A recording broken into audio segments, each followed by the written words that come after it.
On today's show, the Capitals have now lost 4 games in a row. The offense is struggling. The power play is struggling. How do they turn it around? I'll discuss next on this edition of Locked On Capitals.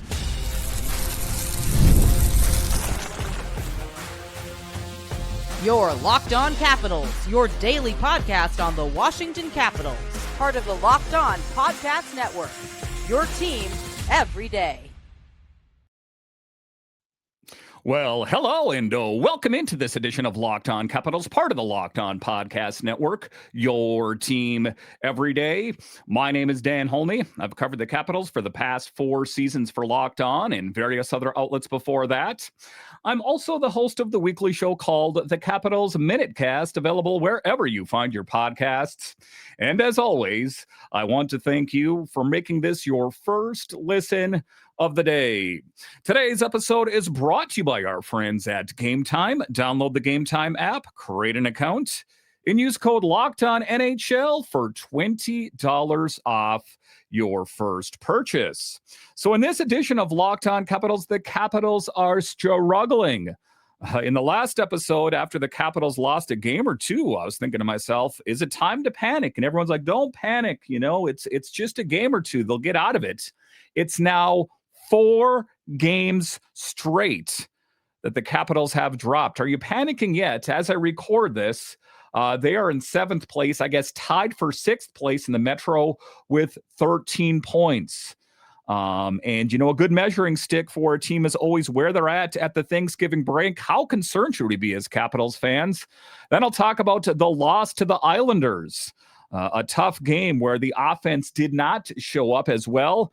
A little bit later, we'll talk about where do the Capitals go from here. I'm talking special teams and just how do they clean it up so they can get back into the win column. But just to get it going here, I'll talk about the most recent loss here. The Capitals falling to the Sabres by a score of 4-3 here. And the offense did show up, right?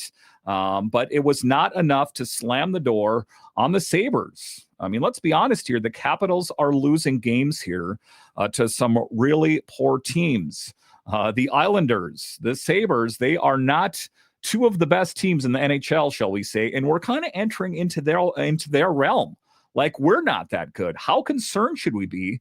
And certain questions are getting drawn into focus right now of the utmost, the paramount importance. The Capitals, Chris Patrick did not do enough in the offseason to make this team better. Yes, I said better.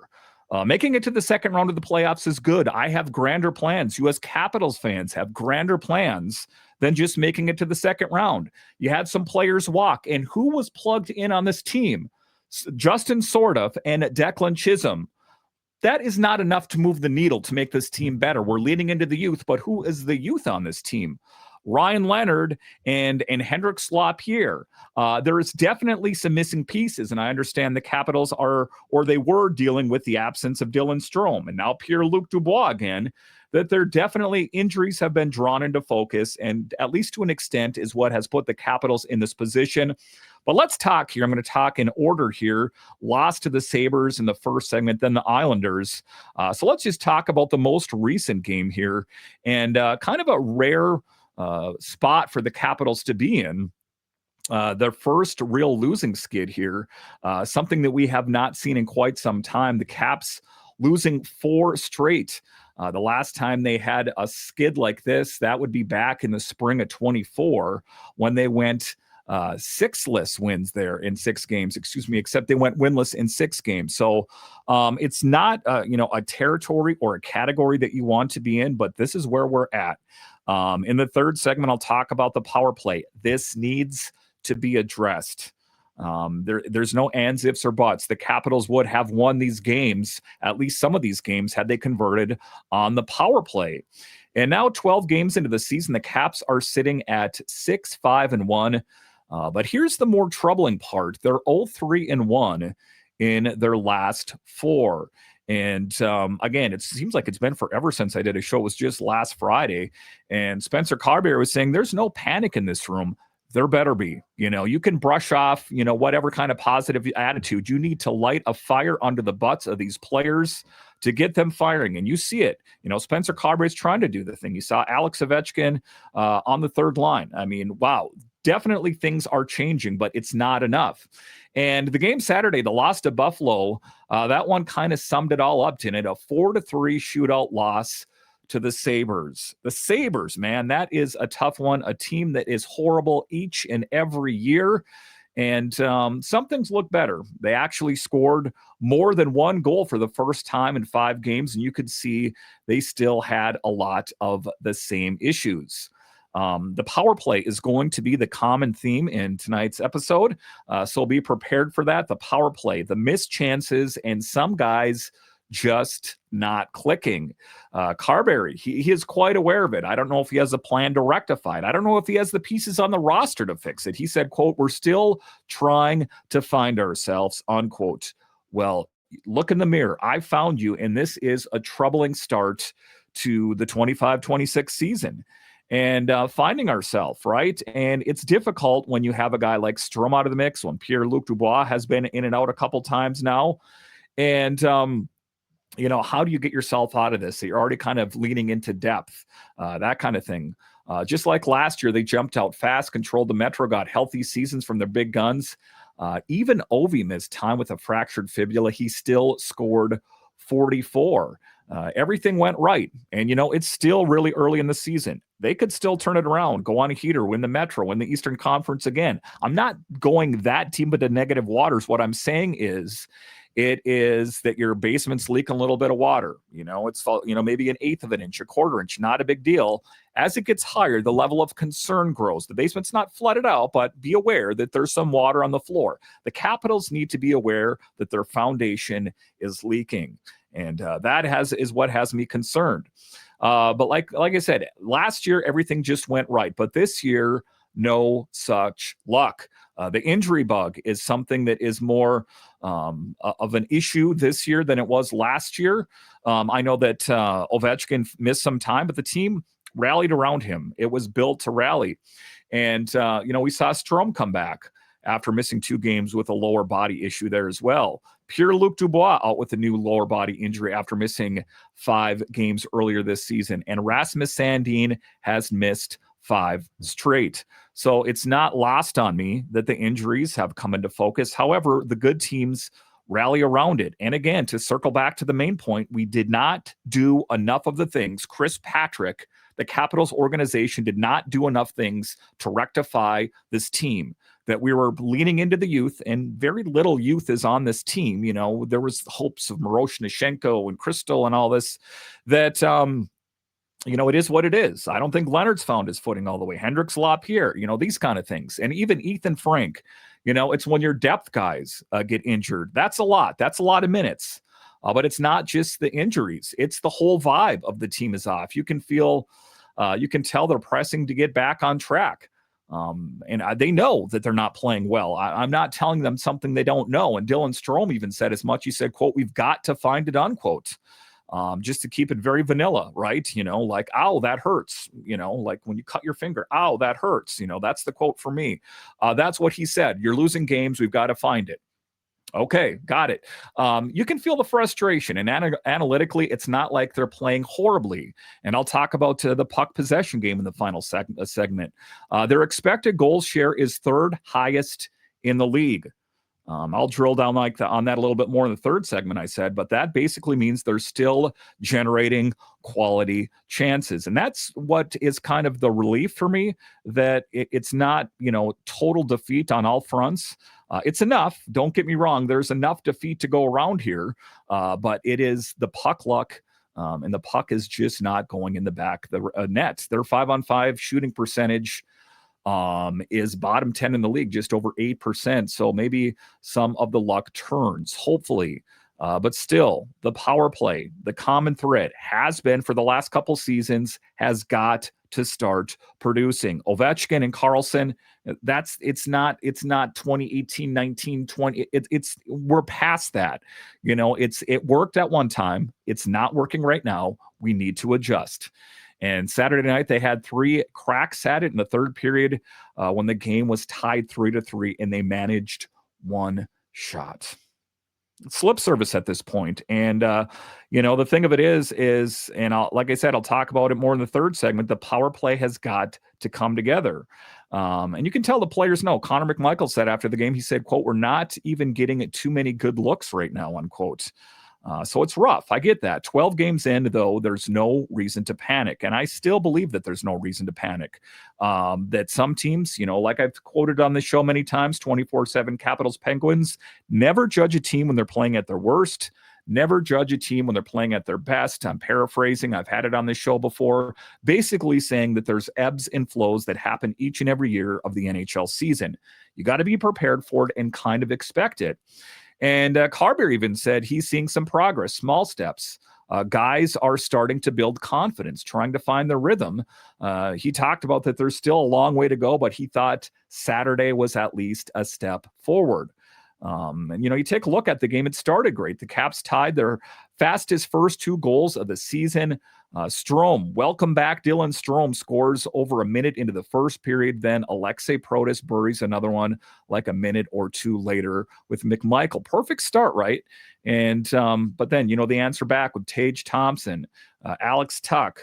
Tom Wilson gets dragged into a brawl with Jordan Greenway after a hit on Declan Chisholm. Don't fault him for that. Had to be taken care of. You can't push us around like that.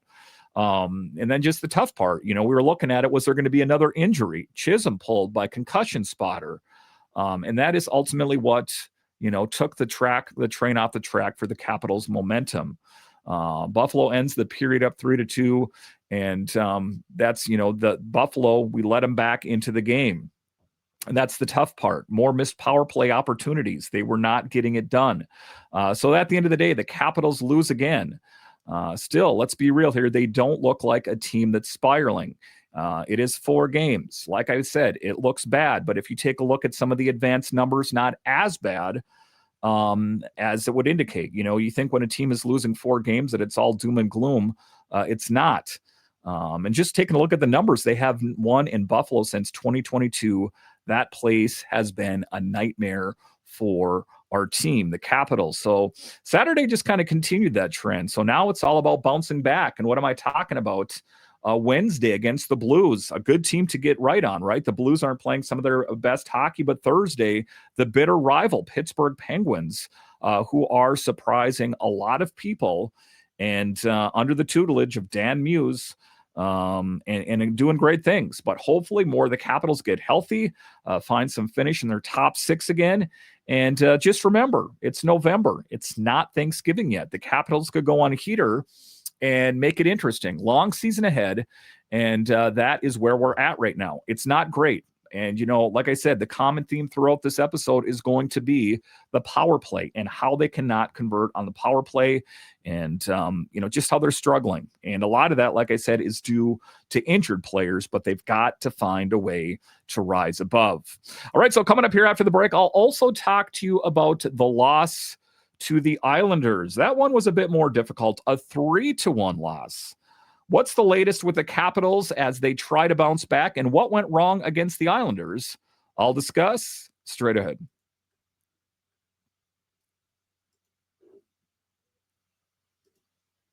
The NBA is back, and there is no better place to get on the action than with FanDuel, the official sports betting partner of the NBA. Even if you missed the start of the game or you want to ride the hot hand, FanDuel has live bets on everything from who will score next to fourth quarter comebacks. Plus, you can even combine your live bets into a same-game parlay for a shot at a bigger payout. It keeps every game exciting, especially when your team's making the late push. Now, listen, if the Wizards are playing or your favorite team, you already have vested interest. But say you want interest in all of the games. Open up the FanDuel app, put $5 down. All of a sudden, it got that much more exciting. And right now, FanDuel is giving new customers $300 in bonus bets when your first $5 bet wins. So head to FanDuel.com to sign up and play your game with FanDuel, the official sports betting partner of the NBA. Let's be honest, most of us can't even name all our financial accounts, let alone what they're worth. Between 401k, savings, and investments, it's easy to lose track, and that can mean leaving money on the table. That's why I started using Monarch, an all in one personal finance tool that brings your entire financial life together in one clean, easy to use interface on your laptop or on your phone. It's helped me organize my accounts, track my spending, and get better handle on my investments without ever having to touch a spreadsheet. The things that I love about Monarch, and you will as well, is you can see where you're spending your money wisely and where you could use some more work. And if you have a significant other in your life, you can help plan your financial future together. So don't let financial opportunities slip through the cracks. Use code LOCKEDONNHL at monarchmoney.com. At monarch.com for 50% off your first year. That's monarch.com, code LOCKEDONNHL for half off your first year.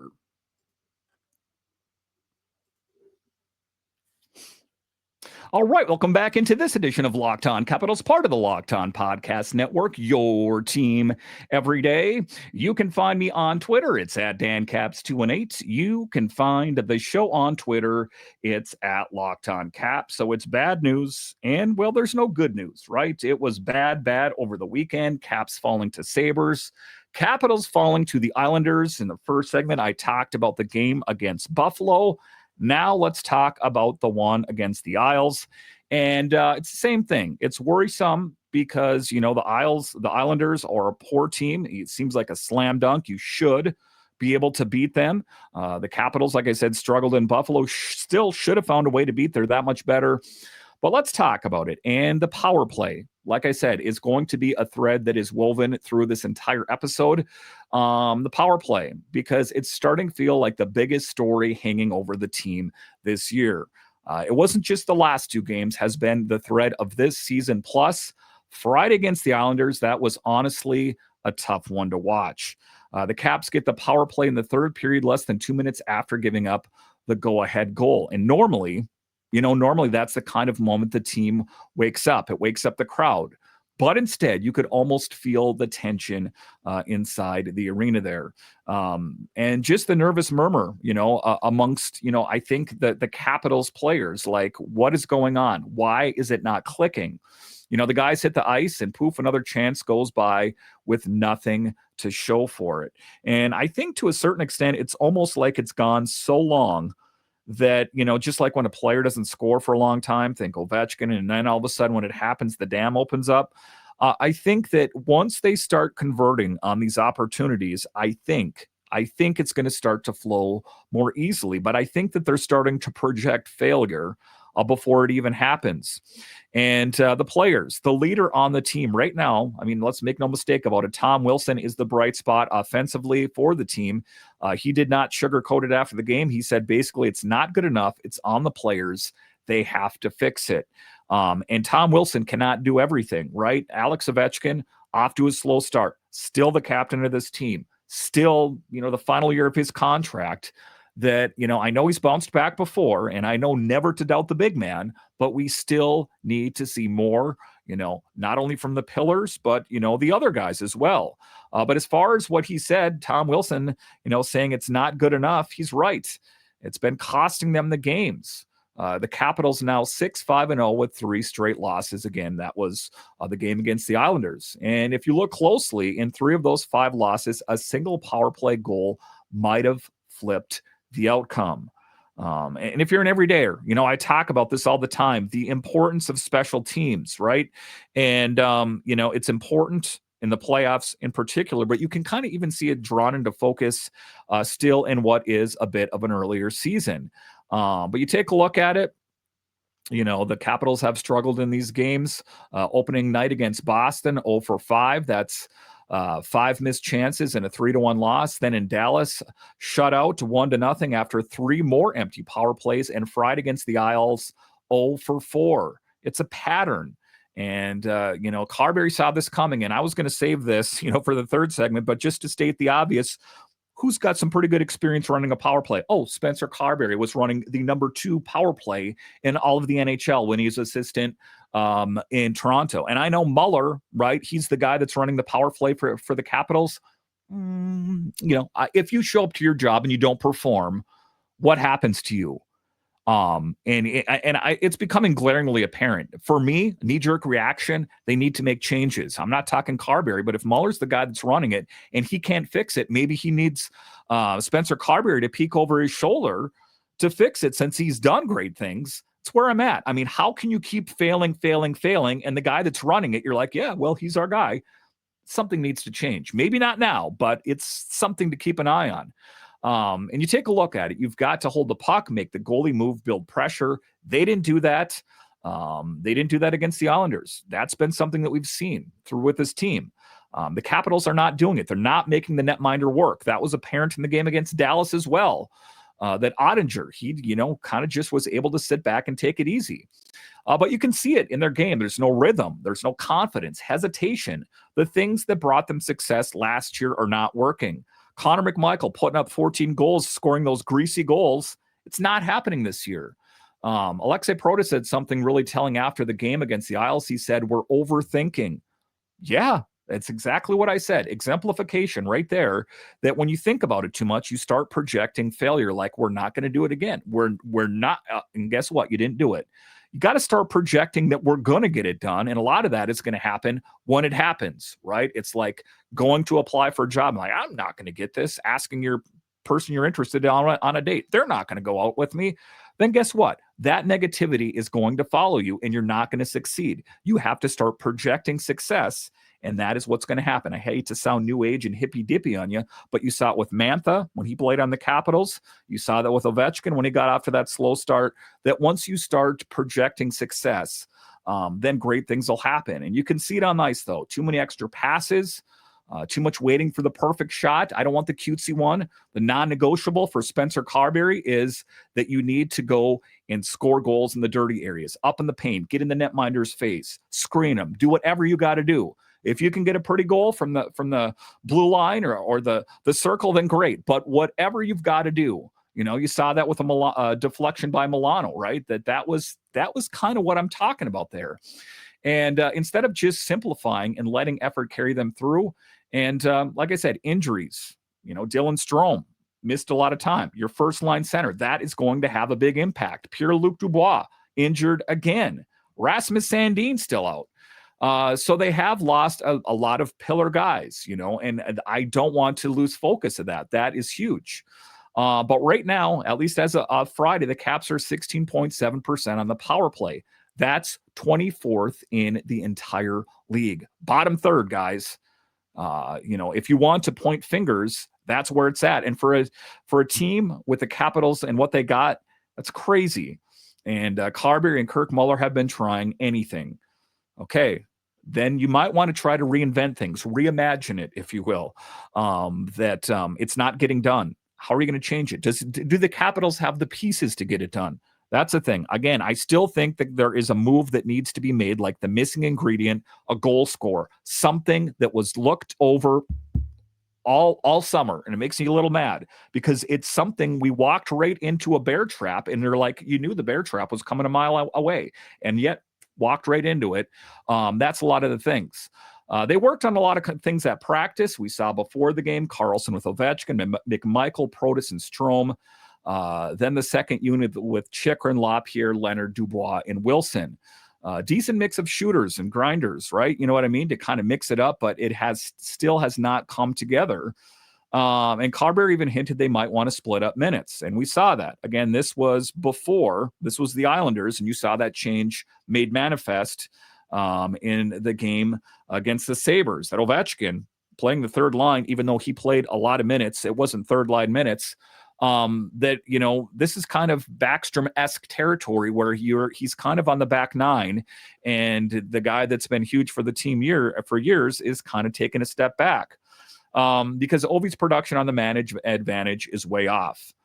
2 assists, 0 goals, even though he's playing over 5 minutes per game on the power play. That's the second most in the league. And for Ovechkin, it's not happening.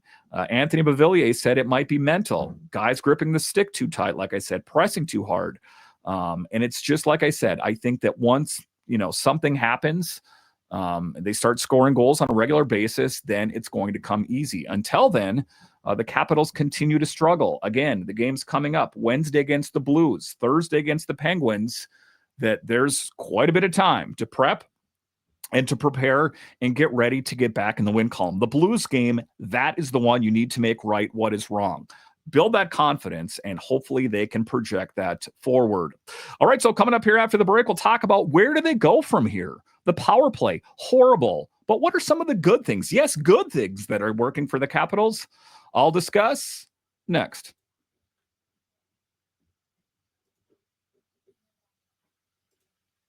Hockey season is officially here, and nothing beats being in the arena for those opening games, but let's be real. Getting tickets can be a total headache. Between waiting in queues, surprise fees, and prices that jump right before checkout, it's easy to get frustrated when all you want to do is cheer on your favorite team. That's where Game Time comes in, the app that gives the fans the advantage. It's your ultimate life hack for scoring amazing NHL tickets fast, easy, and stress-free. The thing I like about it is what you see is what you pay. There is no hidden fees at checkouts. Plus, I could see exactly what my view looked like before I bought the tickets with the in-app seat view feature. I'm going to a Capitals game, and I'm going to use Game Time. I know that you should as well. Take the guesswork out of buying NHL tickets with Game Time. Download the Game Time app, create an account, and use code LOCKEDONNHL for $20 off your first purchase. Terms apply. Again, that's code LOCKEDONNHL for $20 off. Swipe, tap, ticket, go.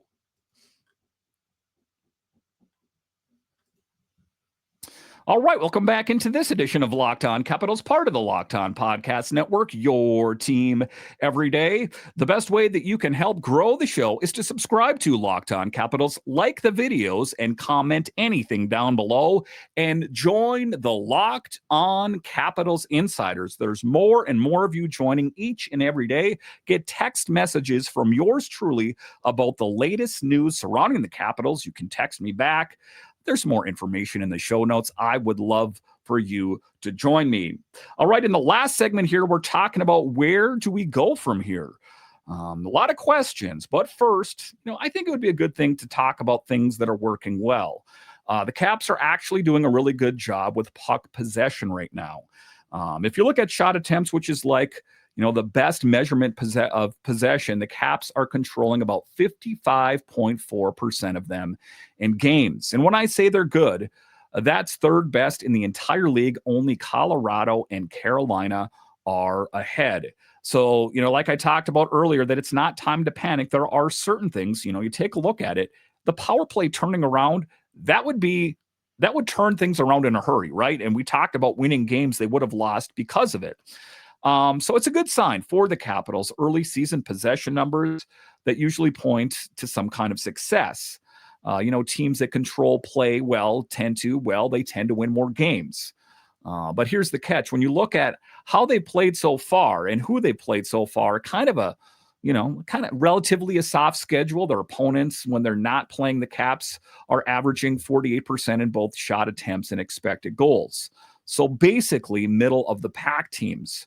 You take a look at the Bruins, Kraken, and Canucks, they're all below 45%. And Dallas, I don't know what's going on there. They've got a 6-3-3 record, but they're dead last in shot attempts and near the bottom of expected goals. Again, sometimes you put this all into the calculator and it makes no sense. So October was horrible in a lot of ways. Some things didn't work well. Some things did work well. A cushy schedule, I guess you could say, for the Capitals at points. The analytic models are saying those opponents will average 89 points this season, but come November, their number climbs to around 94. And that's a thing too as well, the advanced analytics. And if you think of 92 points as the playoff cutoff line, it kind of gives you a sense of how much tougher this month is going to be. And when we talk high danger chances, those are the ones that you want to aim towards. The Caps have 129 high danger chances at 5-on-5 through 12 games. That is the fifth most in the NHL. So it's not all doom and gloom. So the thing of it is, they're getting to the right areas. They're creating the kind of chances you want. Net front, lots of traffic, lots of red on the shot chart when you take a look at it, but they're not converting. The problem is that they're not finishing. Even though they're top 5 in creating high danger chances, they're only 18th in actually scoring. The shooting percentage on those looks at 27th in the league. So the puck luck, again, I hate to point to luck, but that's where they're at. And we saw it again Saturday. Alexei Protas ranging one off the crossbar. That was the 19th post crossbar post hit of the season. This team has done this year. And I know that those don't count as goals, but they're close, right? They're this close. And that's near top of the league. So, you take a look at it at overall 5-on-5, they're scoring about 8.2% of their shots. That's 25th in the league. It's not unusual for teams to go cold for a stretch. And, I have no doubt that the Capitals will find their way out. But, especially in the season, it feels worse because, you take a look at it, the Capitals have a long history of doing great things. And to kind of contrast it to last year, the Caps were shooting at 14.1%. That was first in the entire league. They were on pace to be one of the hottest shooting teams in the modern era before they cooled off, later in the season. We still finished ninth out of 584 in that category. So, you take a look at it, it feels like a crisis, even though it's not. And that's the hard thing. And, a lot of this, like I said, is tied to Ovechkin. 2 goals in 12 games. That's tough from a guy that historically has done great things. And you can see he's not moving quite the same. We know that he, missed a bunch of time due to injury, right? To start the season, preseason, that kind of thing. And tracking back, his top skating speed is almost down 2 miles per hour from last year. And he wasn't the fleetest of foot in the first place. But the thing of it is, if you listen to Oshie or, Carlson and all these guys, never doubt the big man. Ovechkin had the same goal total through this many at the same goals this time last season. He still finished in a good spot. So if you want to go way back to 08-09, he had 3 goals at this point. So we've seen this movie before. And, you take a look at it. What's going to be the thing that unlocks the inner goal score of Alex Ovechkin, right? So that's the hard part. And, we've seen him try to get mixed and match here and there. But it's just trying to find it. And I think confidence is something that is lacking for Ovechkin as well. And, I know what he put up last year, right? And I don't think we're going to see a 50-goal season out of him again.